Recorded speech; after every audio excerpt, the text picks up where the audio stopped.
mai jakai Kano wanda abo birni mai mata mai mota cinjimin gari mai dala da gwamnan dutse Kano wanda abo birni Kano madina ta. In ka isa dan Kano gaya mana kofar Kano ta kan sakali ta ka buga gadon kai duka wuya a dama kofar ruwa mu zugal wamban Kano ta mata Nasarawa dan agundu na isa.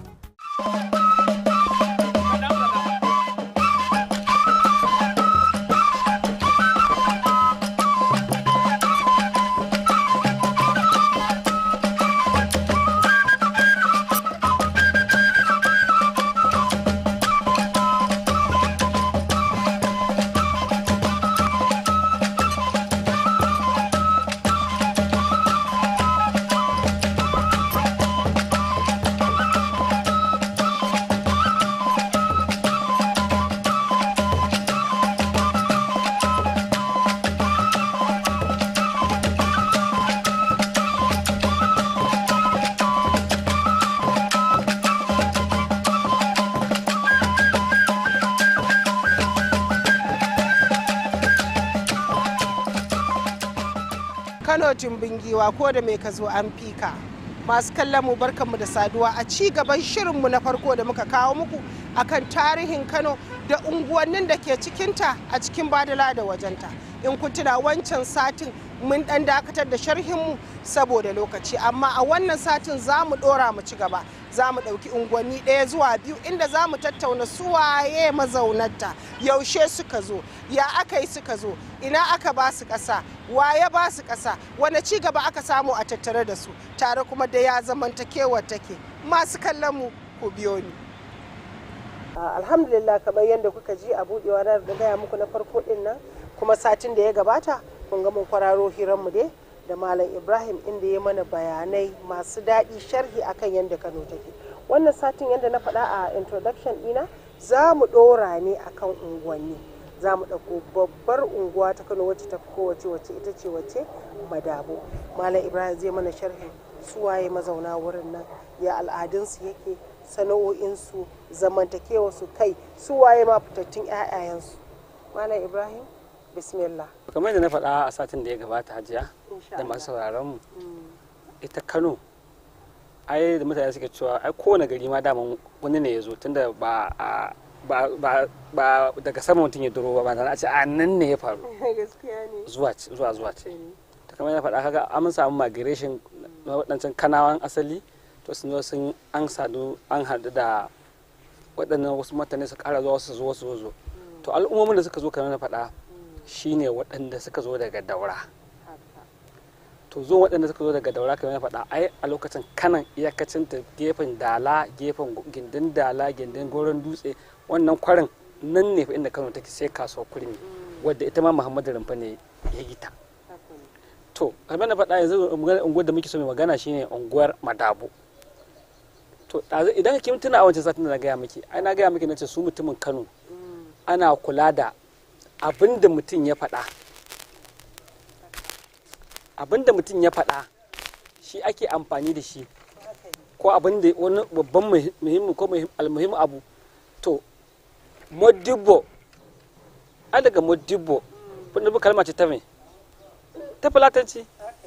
Modibbo mai take nufi malami, su bai ka unguwar malamai, wanda a wannan unguwar aka fara yin university ta Hausa. Madabo a nan aka fara samun university ta Hausa. A nan ma university inda za a ɗauki karatun da duk duniya za a zo. Yawwa. To saboda haka to a nan aka samu a Madabo. To kuma hatta da Muhammadu Rumfai tashi daga wannan unguwa ta Madabo, kuma a nan sarakai suke. Domin kake manta duk gari yana haɗuwa ne idan abu guda uku suka haɗu. Yawwa. Tuwo sai an haɗa shi da me? Miya kuma haɗa ta da me? Da nama. To a duniya ai sarakuna su ne tuwo. Duk inda aka zauna babu shugabanci zaman zai yiwu. To kaga sarakuna ko masu mulki su ne tuwo. to bayan mulki waɗanda suka fi kowa muhimmanci shine masu kuɗi. Haka masu kuɗi su ne miya, sannan malamai sai su to su ne mai da ko da su ko ba da malami ko ba malami mai mulki zai iya mulki. Shi mai kuɗi ko ya da ilimi ko ba da ilimi zai juya kuɗinsa. Amma saboda haka in waɗannan ana so su tafi daidai sai an haɗa da sai da malamai. To don haka a fadar Kano ya zuwa yanzu ake yin babban malami na madabo. To baka a wajen babban malami na madabo yana daga cikin 'yan majalisar sarkin Kano.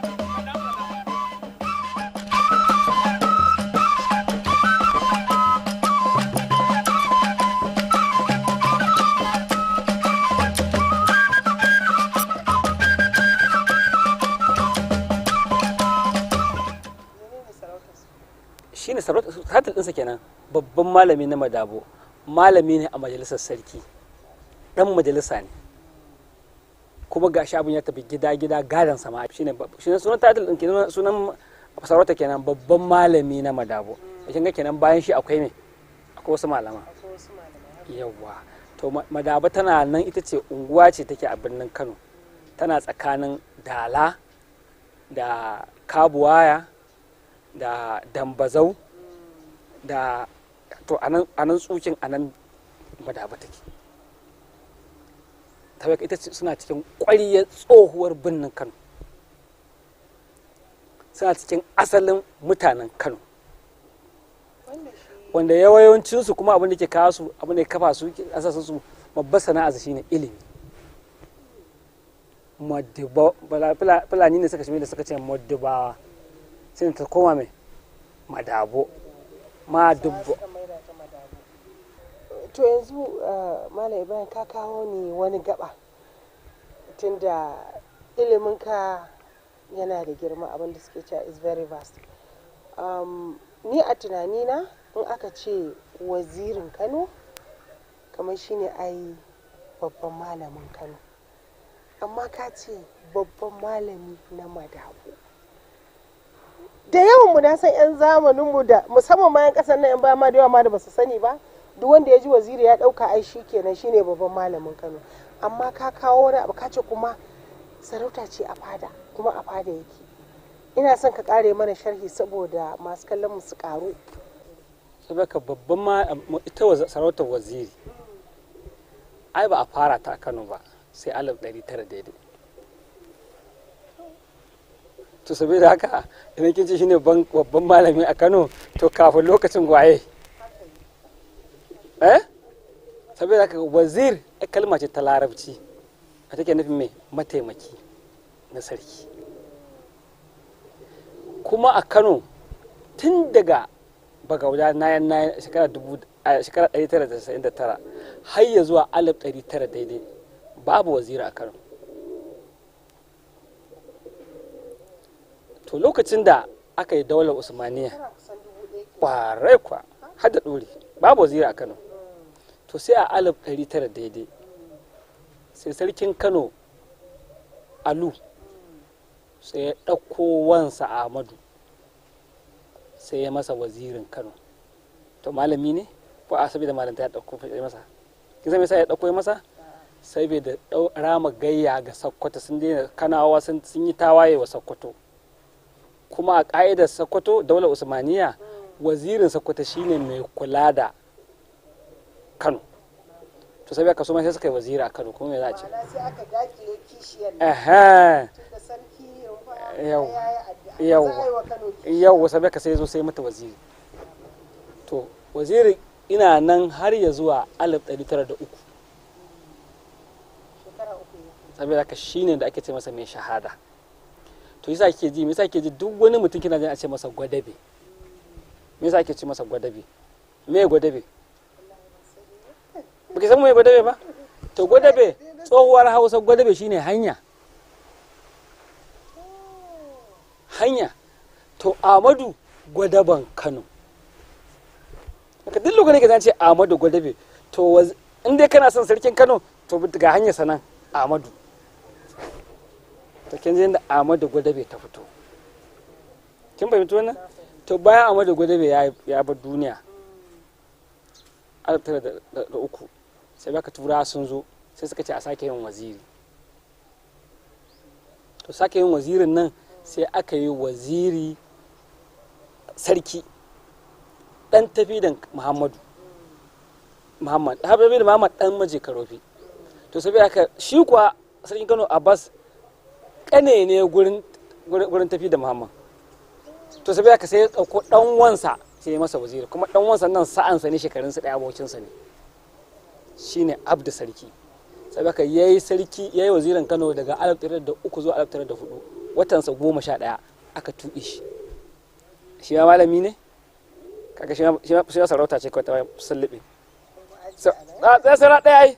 To sai ki zo wazirin na uku sai aka dauko ɗansa cikinsa Abdullahi Bayar sarkin Kano sai ya masa waziri, shi ne daga 1904 zuwa 1906, shekara biyu. To ya tafi ta uku sai aka tuɓe shi, sai aka ɗauko bawan sarki Alabas sarki da ake ce masa ɗan rimin Kano Alabas sarki, sai aka yi masa waziri. Duk wanda shi ma abin ne. To abin ne sa ta tafi malanta, ake ganin da malanta. To 1907 bayan an tuɓa Alabas sarki sai aka ɗauko malami, ƙasaitaccen malami, ingantaccen malami da duniya ta yadda malami, alƙalin Kano Muhammadu Gidado, sai aka yi masa waziri. To da haka mutane suka ɗauka duk wanda za a naɗa waziri sai malami, saboda zamaninku shi aka sani, mu da iyayenmu da kakanninmu. Kin ji yadda waziri ta zo. To ɗaya kenan. Amma shi babban malami kamar na faɗa miki yana nan a cikin majalisar sarki ta shari'a. Ko yau idan sarki zai zauna in kin ga sai idan wazirin sai idan babban malami bai ga dama zuwa fada ba, in dai ya zo a gurin zaman sa yana gurin fada, kuma yana idan sarki na shari'a yana da ikon ya bada fatawa. Malami ne shi mai bada fatawa a fada sarki. Dai kenan. Sai bai kamar na faɗa malaman madabo sun yi littattafai da yawa, duniya ta san su akan sha'anin ilimi. Har wanda ke mai neman ƙarin bayani ya duba littafin na aikace na Abdullah Uba Kantoma. To shi ma ya littafi cewa daga Madabo, daga jami'an Madabo, wanda ya yi cikakken bayani na irin gudunmuwa da abubuwa da mutanen Madabo suka bayar. To wannan ita ce Madabo, kuma kin ji dalilin da aka ce mata Madabo, waje ne wajen ilimin da har yanzu kuma ana zuwa ɗiban ilimin. Hatta shi kansa wazirin gida da kika faɗa, to da yana zuwa in ya je ya gama harkar fada haka zai ɗauko motarsa ta fagiyansa, ko zagi ba zai ɗauka ba saboda tawali to Madabo ɗauka. Jama'a shekara kwana ce, domin yau mun cika shekaru 50 tun da Allah ya yi mana baiwa da alfarmarsa na danka mana ragamar sarautar Kano. Cikin rahamar Allah kuma Ubangiji ya sarrafe mana al'umma, muna neman idan mun yi wa wani abu a cikin waɗannan shekaru 50 ya gafarta mana. Mu dai ba wanda ya mana wani abu, kuma an yi ma muna tabbatarwa da cewa mun yi gafara. Tumale Ibrahim, wannan tarihi da ka ɗauko mana kusan shekara 1000 baya ne kafin turawa su zo su shigo Najeriya su karaso mana arewa su shiga harkokinmu. Wannan sharhi da kai mana na unguwar Madaba ne a bayan da take, kafin abu za mu iya cewa 1928. Daga wannan lokacin ita kanta unguwar Madabo zuwa sauran unguwannin da ke Kano, ya abin ya kasance har muka zo yanzu. Daga Bature da ya zo, kin san Bature kafirin wani ya gare shi. To da ya zo abin da ya yi sai da ya shekara yana bibiyar yaya ake karɓar kuɗi a Kano na haraji, ya ake tafiyar da mulkin Kano.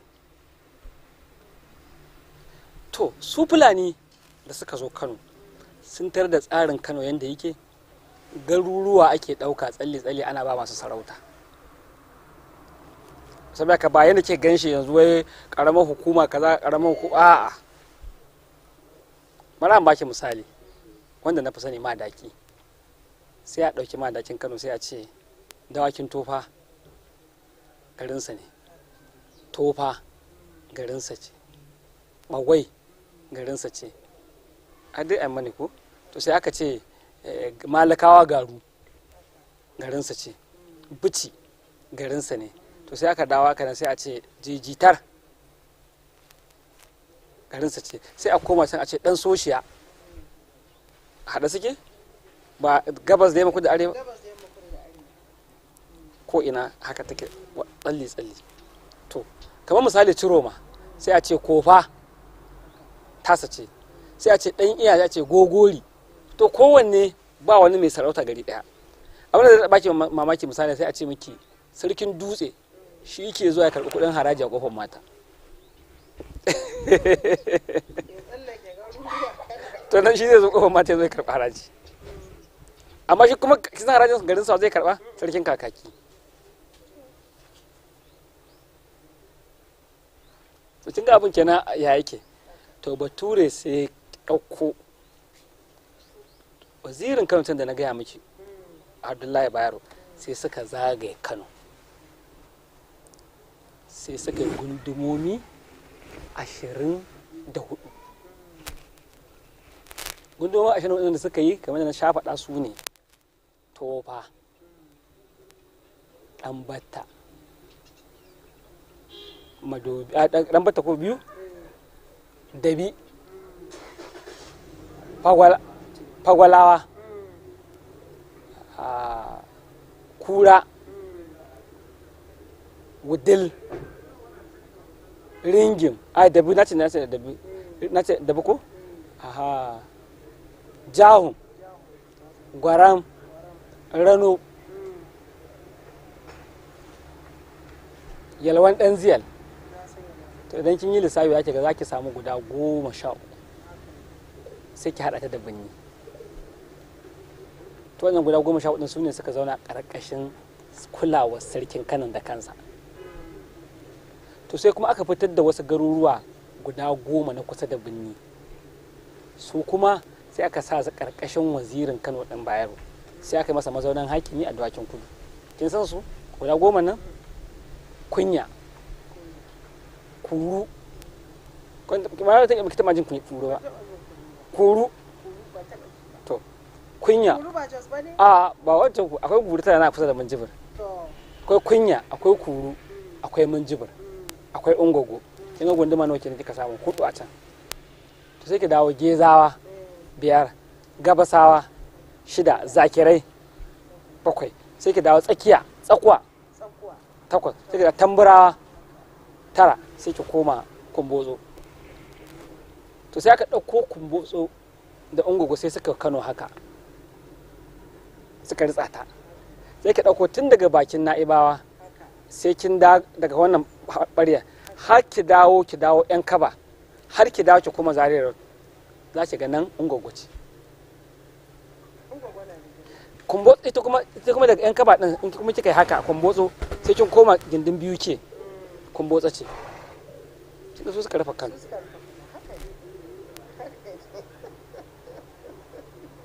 To a 1928 sai aka yi wani general reforms, sai aka ci to cikin birnin ita ma a fitan mata da unguwanni, kowace unguwa a fitan mata da kan iyaka. To da aka fita da kan iyakar sai kuma aka yi mata abin da kira wakilan fuska, su ne kamar me, kamar dagatan birni kenan.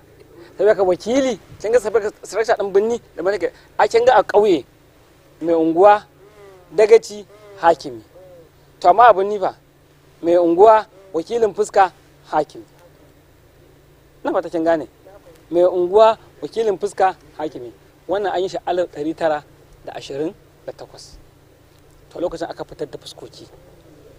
To bayan an fitar da fuskoki shine aka tsatsara kowace unguwa, wata ta shiga nan wata shiga, shine aka yi demarcating ɗin unguwannin da suke yadda kika gansu yanzu.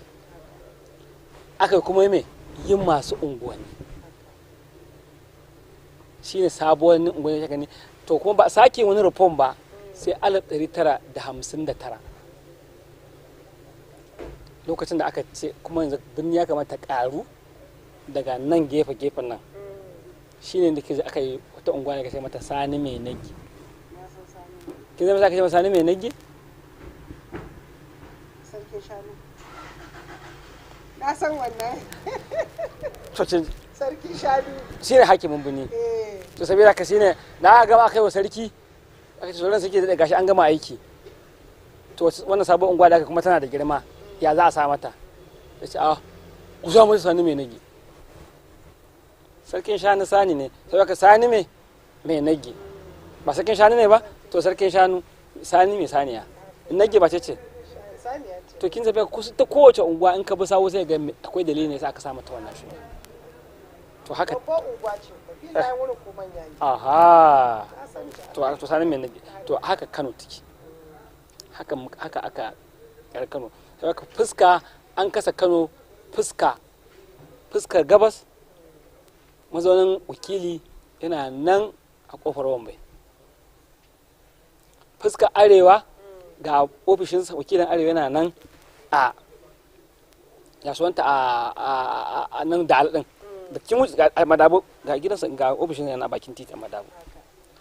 Fuskar gabas a arewa, a fuskar arewa kenan ita ce a nan. Fuskar yamma ga ta can a Galadanci. Fuskar kudu ga ta can a gefen gidan sarki. In ka tafi za ka tafi kofar da gundi a ofishin wakilin kudana. Kin ga fuskoki nawa? Ta cika. To kuma sai a 1939 sai aka yi fuskar waje, lokacin da aka dawo da sabon gari da fage suka dawo cikin birni. To sai aka yi fuskar waje, ga ofishin wakilin waje nan daidai inda aka yi Kano guest in, daidai gindan gadan nan ga ofis nan na karamin hukuma yanzu. To nan da ofishin wakilin gaba waje. To ko ai ta fage sai aka yi mata mai unguwa, sai aka yi mata galadiman fage. Fage gaba irin da sai aka dauke ta daya, sai aka yi mata galadiman aka mata galadiman fage. Saboda a lokacin galadiman Kano ne yake shugabancin birnin gaba daya, Abdulkadir. To daga naka samu mai galadiman fage. Ina fata an fahimta. To kin ji yanda abin ya to. To be authoritative abu ne da an tabbatar da shi, an yarda da haka. A dalilin wannan kawai zan daga maka kafa. To na gode. Wannan sati in Allah ya kai mu wani sati sai mu dora daga inda muka tsaya. Kuma ina da godiya da an gayyatar mu da kake da kuma koyaushe kake sauraron mu. Mun gode, Allah ya saka da alheri. Insha Allah za mu haɗu wani sati. Allah kai mu, Allah sa za mu gani. Amin amin. Kano wanda abu birni mai mata mai mota cinjimin gari mai dala da gwamnan dutse. Kano wanda abu birni, Kano Madina ta. In ka isa dan Kano gaya mana kofar Kano ta kan sakali ta ka buga gadon kai duka wuya a dama kofar ruwa mu zugal wamban Kano ta mata Nasarawa dan Agundu na isa.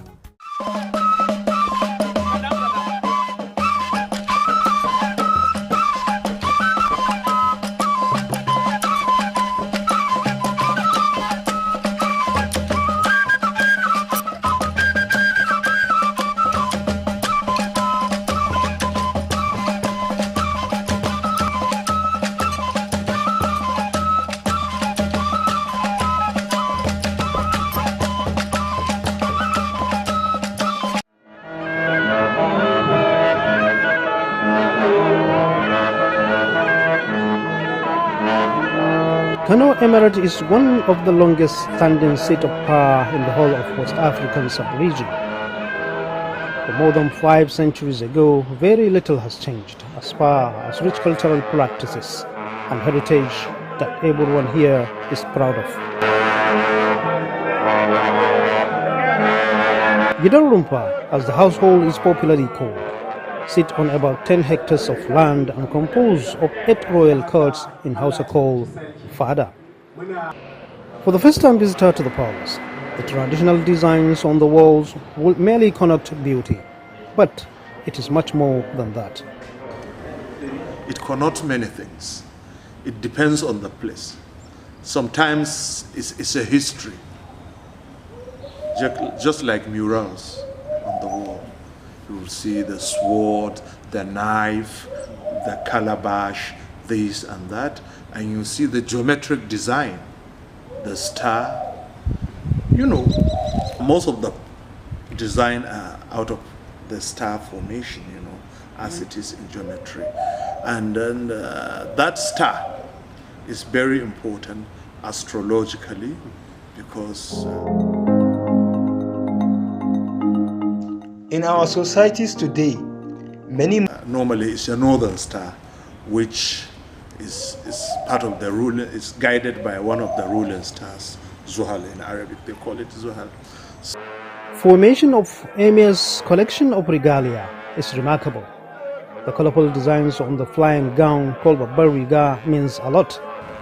There is a flying gown, Babariga, that has a decoration called two knives. The two knives is a sword used during the lifetime of the Holy Prophet. So it signifies, it has some meaning to It's it. history. Yes. And there is magic square. You see about 5 boxes, which if you cycle them, it will give you 3x3 matrix. It's a magic square. It will interest you to know that even the process of sewing this regalia requires specific times and conditions.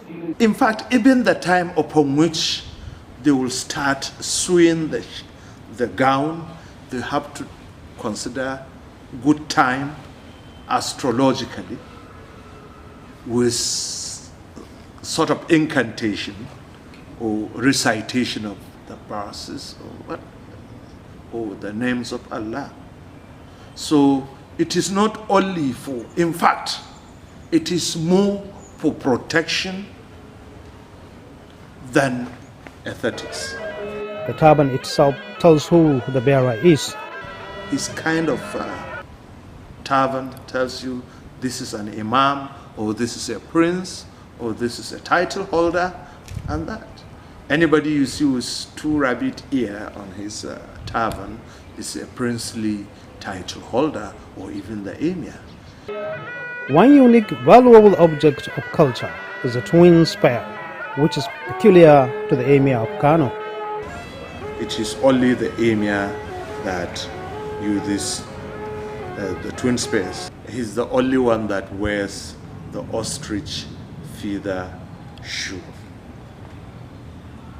So he's the only one that uses bow and arrow to walk around.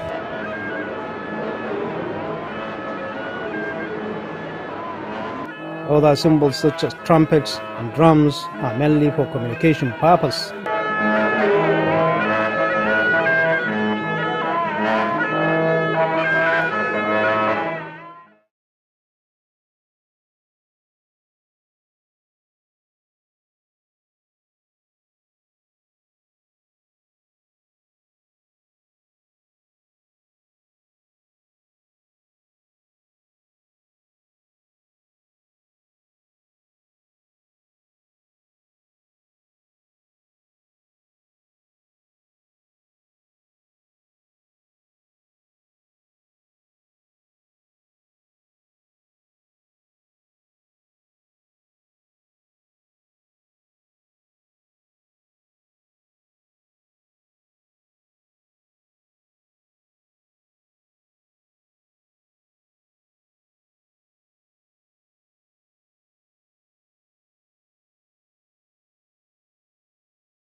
Marriage relationships are unstable. Increasingly, a lot of crises are being experienced in many married homes due to a number of reasons. Marriages are contracted not based on love, understanding, and compatibility, and a lot more. To me, marriage has its own pillars or building blocks, such as love, care, endurance, truthfulness, trust, forgiveness, contentment, sympathy, respect, and for the wife, obedient to her husband. But nowadays it's not like that. You are expected when you come together to live in peace, to live in happiness, to have joy, and also to have the gift of procreation, and also to live your lives until the end of time. But many people just take the issue of marriage casually, and once you don't attach that importance it deserves, then that is going to be a problem. Our elders don't even know that themselves, but they respected each other. When they say you are going to marry that person, they even were even too shy to even go to their quarters or even just pass through their ways. But today, that modesty has gone. Other marriages are not stable simply because the partners could not agree to a dialogue between themselves. However, each stands firm to his contradicting points. There are opinions as to who should be involved in a dialogue between married couple, with some strongly believe that third party should not be involved for the sake of privacy. Others believe that couples' biological parents may have tendency to take side and compound the problem. This is my own view. They should solve their problems by themselves. And if they can't, then from there they will seek for counseling or parents' guidance. Don't involve your parents, because some parents will be selfish. They will look the other side, or they will back the other side.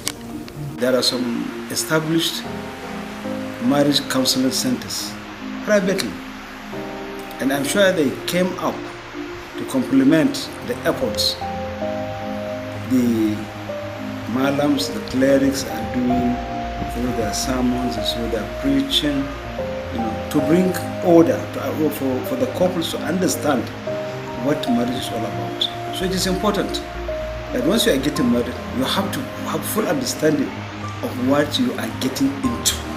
Marriage there must be a wali, and a wali means a guardian.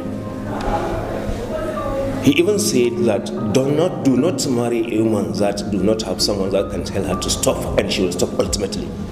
Uncles that are at least a little bigger than the father, someone who can listen to his voice, someone who can listen to what he said is really a command.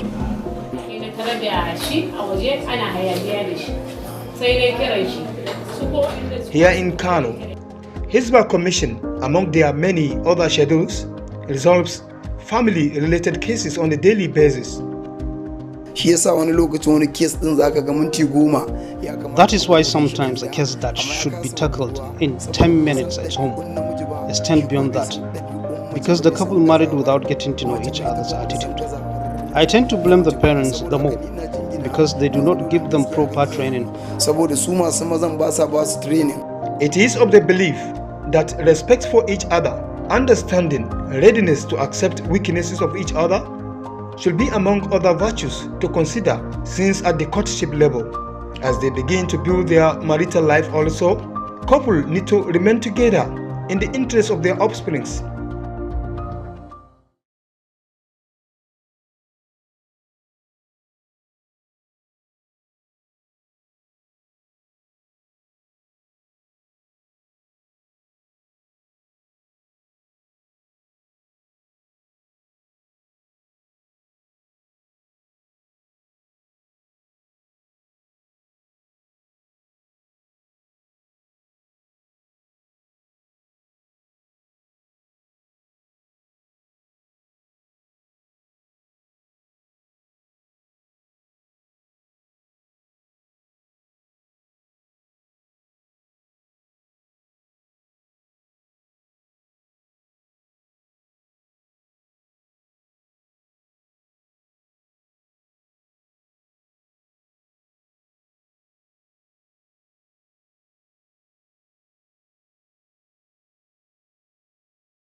Life, number one, is full of challenges because all human beings, we are all determined, and at least to some certain level at this point, and everyone tries to see the situation that the country is shaping into.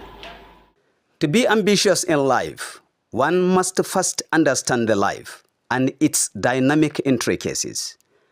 And to realize his goals and objectives, he must also have the moral, intellectual, and psychological readiness to confront these intricacies. Our own definition of you as an individual, myself. Because if you are talking about self, in psychology, we say we have what? The real self, the ideal self, and the looking glass self. The real self is what you are in actual sense. It involves your cognitive capabilities and other things. And the ideal self is how the society expects you. Under overwhelming expectations from either the family, community, religion, culture, or all of these, Nigerian youth sometimes feel obliged to plan his future in a way that conforms to the pressing societal demands. Personally, I would say, while I was growing up, I was in secondary school, I lost my mom. Already my dad has already passed. So I think life started then. The struggling, there's no help. I wanted to go to university, but I was not able. The only person that I look up to was my elder sister, and she's struggling too. So I feel, why not let me just go into trading first? Later, if I'm able to achieve what I want, then I'll go to university. So life was not easy. I struggled, and I have siblings. So at the end of the day, I feel like, why struggling for me? Why not do it to help my siblings instead? But at the end of the day, I managed. I went to university, came out, and still continue struggling to help my siblings. However, these expectations, in most cases, are more delusional than reality. In my high school, I feel like maybe I'm at the top of the world because, like, for instance, people will actually be referring to you as a prof or something like that. So my journey, especially in my maybe educational career, my journey, that is the academic background, life actually humbled me because I discovered that the way I conceptualize or I construct life, in reality, that's not what life look like, because there's what we call assume reality and experience reality. Sometimes gender differences in the family tends to retard young females' ambition rather than promoting it. So when it comes to family issue, when we are discussing, our uncle always feel like you are a woman, your voice.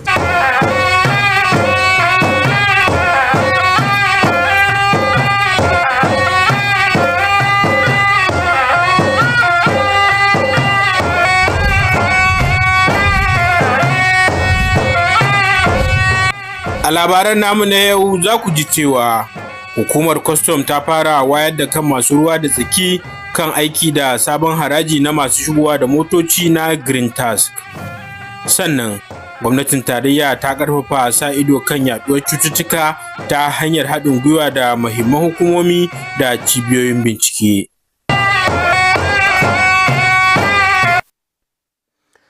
Jama'a assalamu alaikum, ga cikakkun labaran tare da ni Murtala Abdullahi Hamza. Gwamnatin jihar Kano ta haɗa hannu da jami'an tsaro da hukumomin yakin cin hanci da rashawa domin sa ido kan rabon takin zamani da aka tallafawa manoma. Gwamna Abba Kabir Yusuf ya bayyana haka yayin kaddamar da rabon tan 4,500 na takin zamani ga ƙananan hukumomi 44 na jihar Kano. Cikakken wannan rahoto zai zo muku a labaranmu na gaba. Hukumar kwastam ta Najeriya ta fara shirin wayar da kai a faɗin ƙasar kan aiwatar da sabon haraji na masu shigowa da motoci na Green Tax da kuma wasu sabbin gyare-gyaren manufofin kuɗaɗe da suka shafi harkokin shigowa da kayayyaki. Shirin wayar da kan wanda aka gudanar a nan Kano ya haɗa al'ummar gari, 'yan kasuwa da masu shigowa da motoci domin bayyana manufofin sabon tsarin. Awal Salisu na da cigaban wannan rahoto. Shirin wayar da kan ya haɗa 'yan kasuwa, masu shigo da motoci, wakilan hukumar yaƙi da fasakore masu lasisi da sauran masu ruwa da tsaki domin ba su cikakken bayani akan yadda za a aiwatar da sabon tsarin harajin tare da amsa tambayoyi da kuma warware damuwar da ake da ita game da aiwatar da wannan tsari.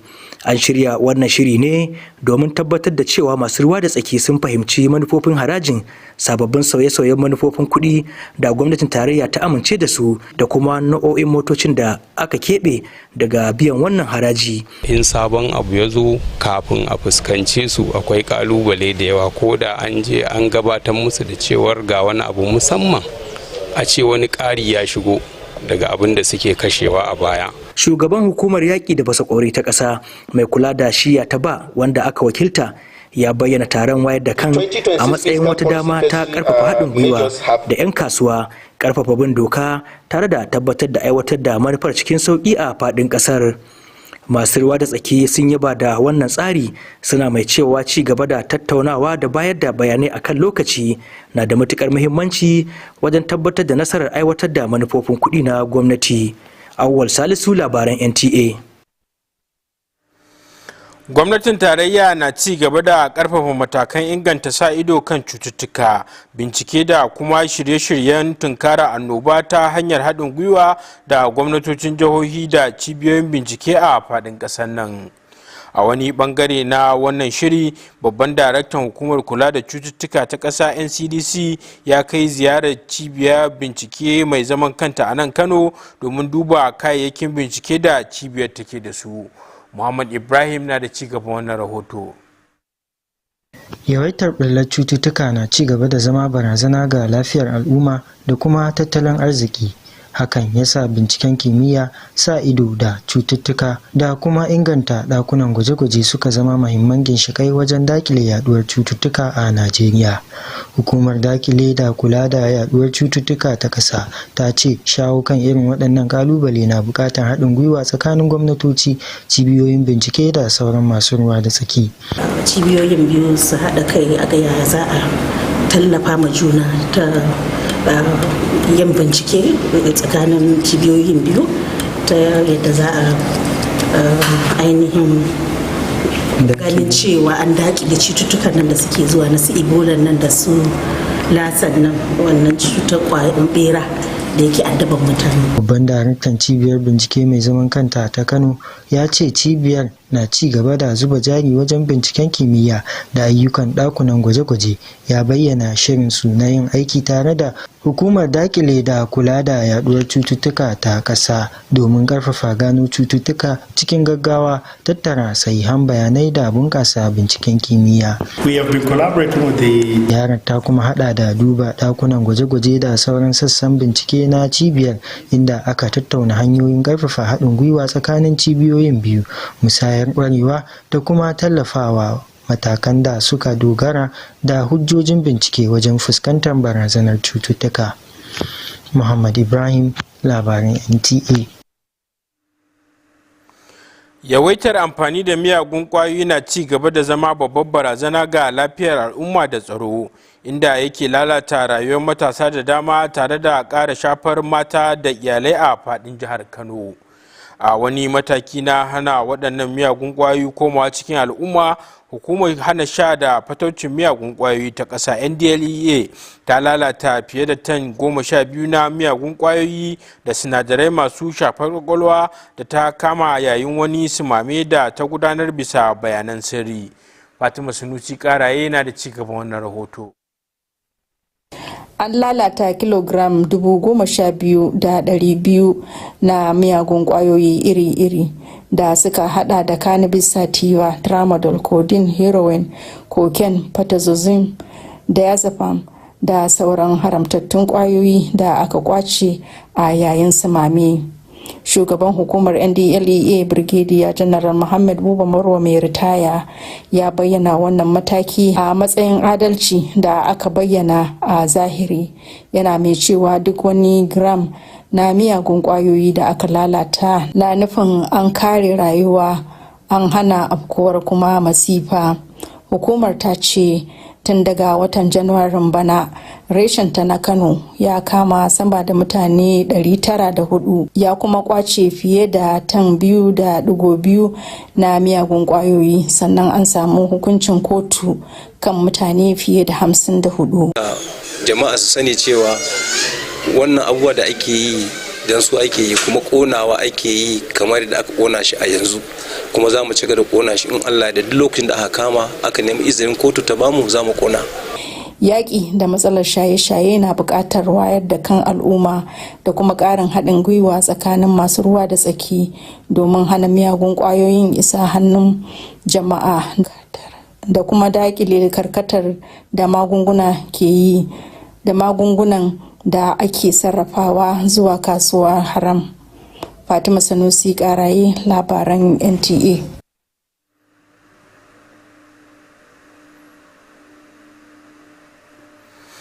To jama'a, labaran suna zuwa muku ne daga nan gidan talabijin na NTA Kano. Labaran za su ci gaba bayan wannan.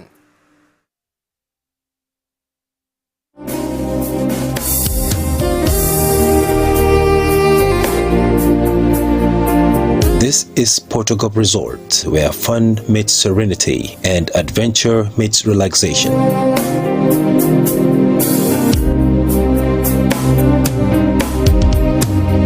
A serene environment for leisure, corporate retreats and schools excursion trips.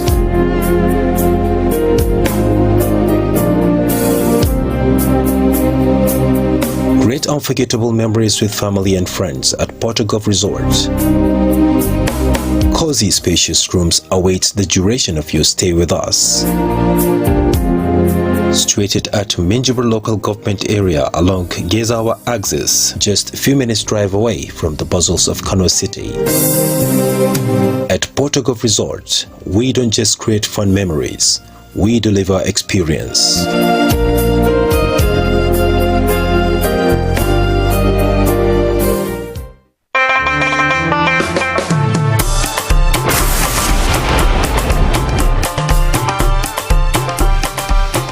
Sumo Zinc nake amfani da shi. Kuma har yanzu bani da wata matsala. Kai, amma na gode. Sumo yana da kwari da juriya, baya tsatsa, kashi kala-kala, zane daban-daban. Ana iya samun sa a ko'ina a faɗin ƙasar nan. Don kamfani ko ma'aikata, gida da Sumo Zinc Governance Roofing Sheet za su samu titiri a Bimbola Street, Solo Industrial Area, Solo Lagos. Su suke samar da su. Ku bar ginin ku ya tsaya tare da Sumo. A kula da Sumo Zinc na boki, haɗi da mai tambari irin na Sumo wanda ba su yi rajista ba da son.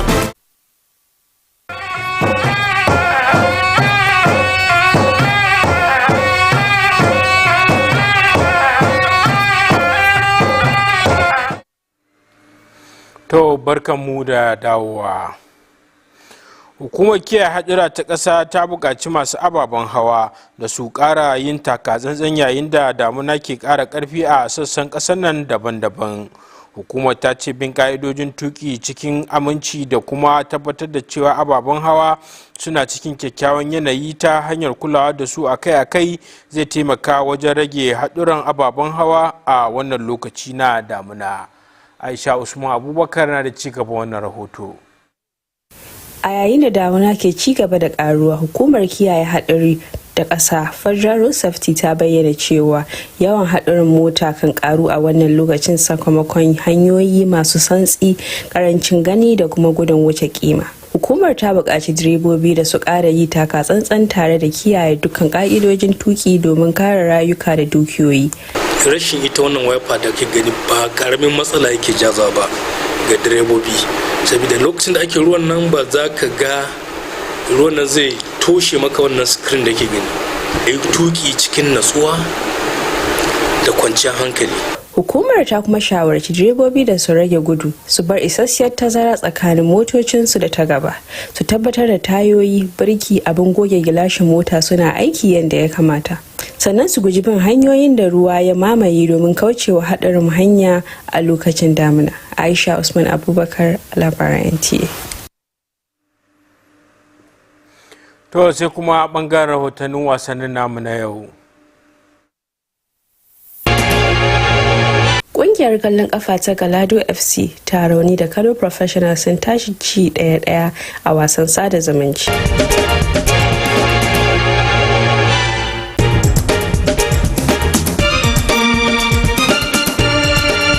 An soke wasan cricket T20 na farko tsakanin Ingila da India saboda ruwan sama.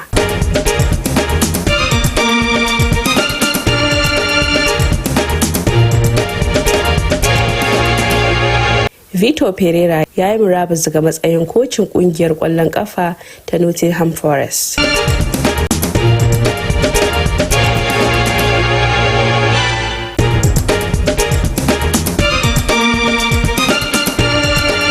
Wasan tennis hudu na Birtaniya na fatan kaiwa zagaye na uku a gasar Wimbledon.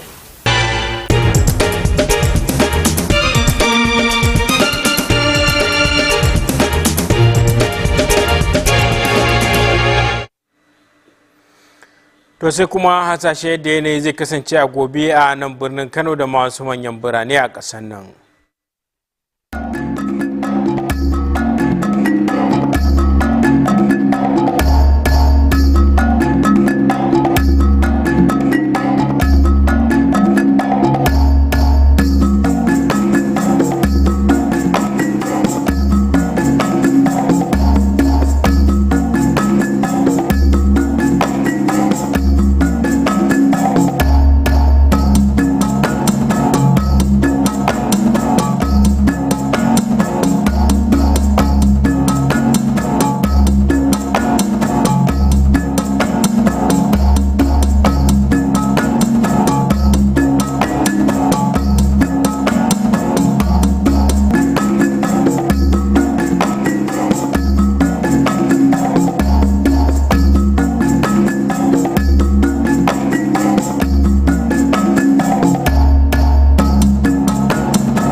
To sai kuma sakon masana na yau.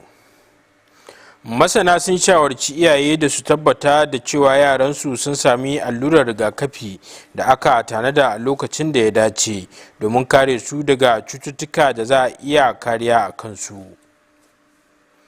To jama'a, iyakacin abin da ya sauka kenan, a huta lafiya.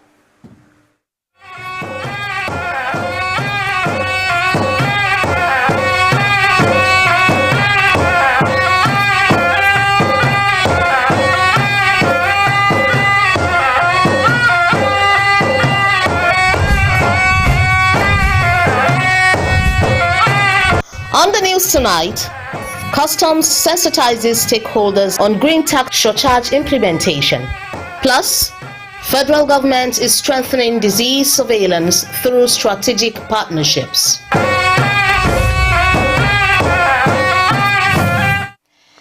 A very good evening to you, and glad to have you join us on the news on NTA Kano. I am Elizabeth Yilalamido. The Kano State Government has engaged security and anti-graft agencies to oversee the distribution of subsidized fertilizers to farmers. Governor Abba Kabir Yusuf disclosed this while flagging off the distribution of 4,500 tons of the commodity to the 44 local government areas in the state. This report will come your way in our subsequent bulletin. The Nigeria Customs Service has commenced a nationwide sensitization program on the implementation of the green tax surcharge and other related fiscal adjustments. The exercise, held in Kano, brought together members of the business community and vehicle importers to explain the objectives of the policy, highlight the federal government's reduction of the levy, and clarify exemptions for eligible vehicle categories. Awal Salisu reports. The sensitization program brought together members of the business community, vehicle importers, licensed custom agents and other stakeholders to provide first-hand information on the implementation of the policy and address concerns surrounding its application. The exercise is aimed at ensuring that stakeholders understand the objectives of the green tax surcharge, the recent fiscal adjustments approved by the federal government, and the categories of vehicles exempt from the levy. We are pleading for the government to look over it and assist us to do good things for us. Zonal Coordinator Zone B of the Nigerian Customs Service represented described the sensitization program as an opportunity to strengthen collaboration with the business community, encourage voluntary compliance, and ensure a smooth implementation of the policy across the country. The 2026 fiscal policy measures have introduced the green tax not as a punishment, not as a penalty, but as a pivot towards sustainable trade. It's part of the fiscal policy measure of 2026, and it's part of the second half of the implementation phase, which was just implemented yesterday. Stakeholders commended the initiative, noting that continuous engagement and timely information are essential to the successful implementation of government fiscal policies. In Kano, Awwal Salisu, NTA News. The federal government is strengthening efforts to improve disease surveillance, research and emergency preparedness by fostering collaboration with state governments and research institutions across the country.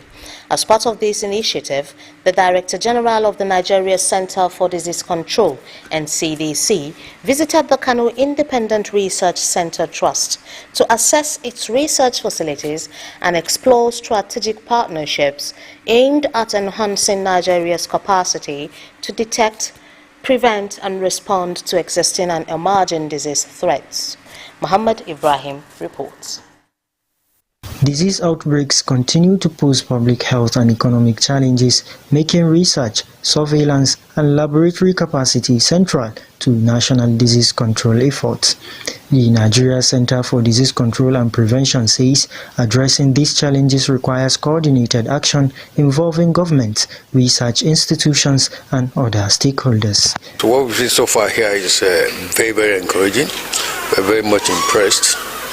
And I think we took the decision to push ahead again our collaboration, not only with the two institutions, but more important to work with the various state governments, because that is where public health issues come up. That is where we can support them in able to detect a lot of things here that are responsible for outbreaks and disease outbreaks in this country. The executive director of the Kano Independent Research Center Trust says the institution has continued to invest in research and laboratory services, expressing readiness to partner with the NCDC in advancing disease detection, data generation, and scientific research. We have been collaborating with the public health system in Kano State, but we could do more. And we need his blessing in some areas, especially where biospecimens are concerned.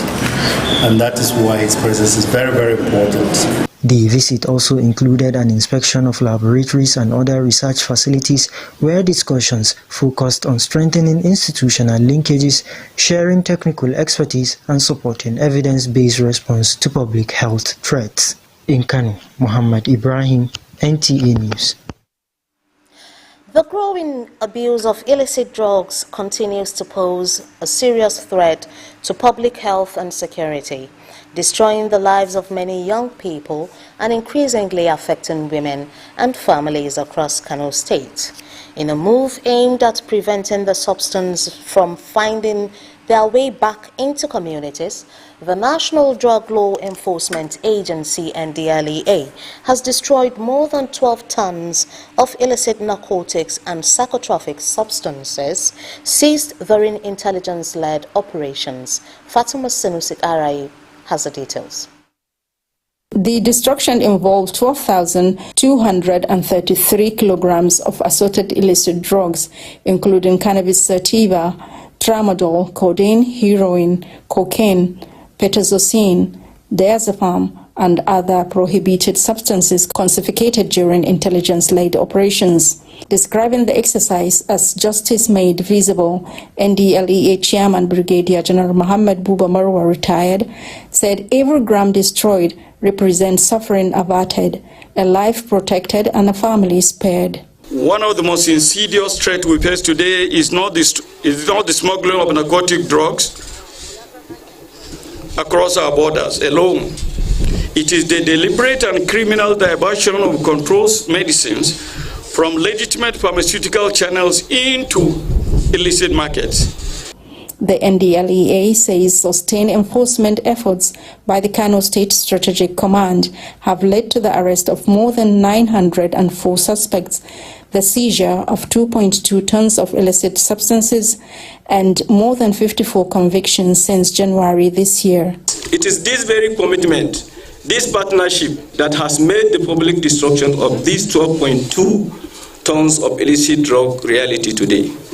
Beyond arrest and seizures, the Kano Strategic Command says sustained public awareness and stronger collaboration with stakeholders remain critical to preventing illicit drugs from reaching communities and tackling the diversion of regulated medicines. In Kano, Fatima Sanusi Garai, NTA News. And you're watching the news on NTA Kano. Do stay with us for more reports right after this time out.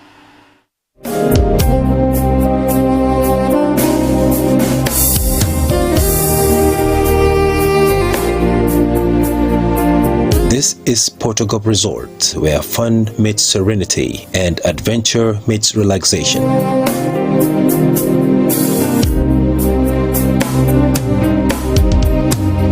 A serene environment for leisure, corporate retreats and schools excursion trips.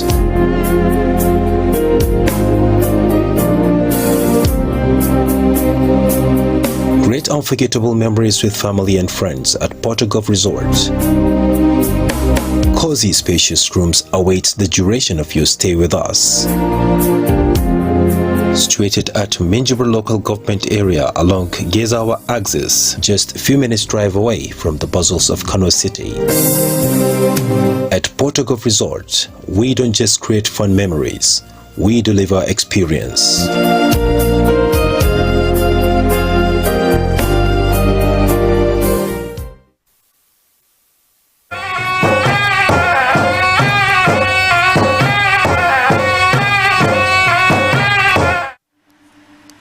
Glad to have you back. The Federal Road Safety Corps is urging motorists to exercise greater caution as the rainy season intensifies across the country. The Corps says strict adherence to safe driving practices and proper vehicle maintenance will help reduce road crashes during this period. Aisha Osman reports. The rainy season is in full swing and it comes with a spike in road hazards. The Federal Road Safety Corps says wet roads, poor visibility and excessive speed are top factors behind crashes recorded. The Corps is calling on motorists to adjust their driving habits to match the weather. We expect drivers to reduce their speeding.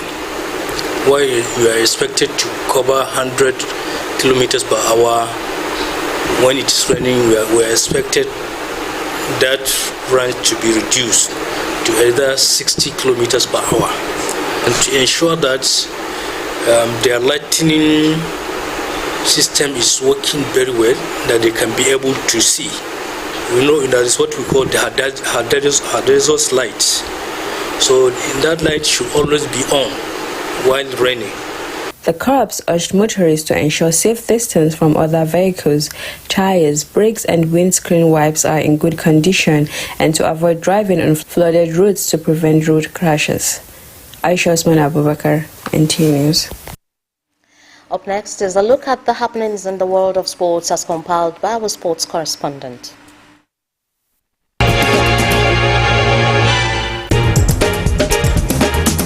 Galato Football Club Taraoni played a 1-1 draw with Kano Professionals in a friendly match.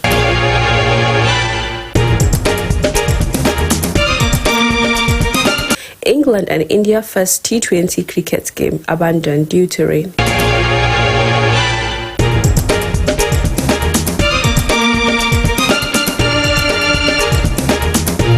Vitor Pereira steps down as Nottingham Forest football coach.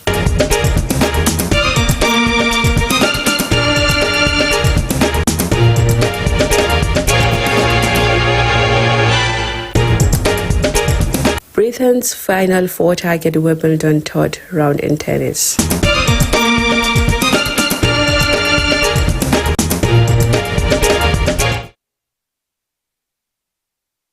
For tomorrow in Kano and some selected cities across the country.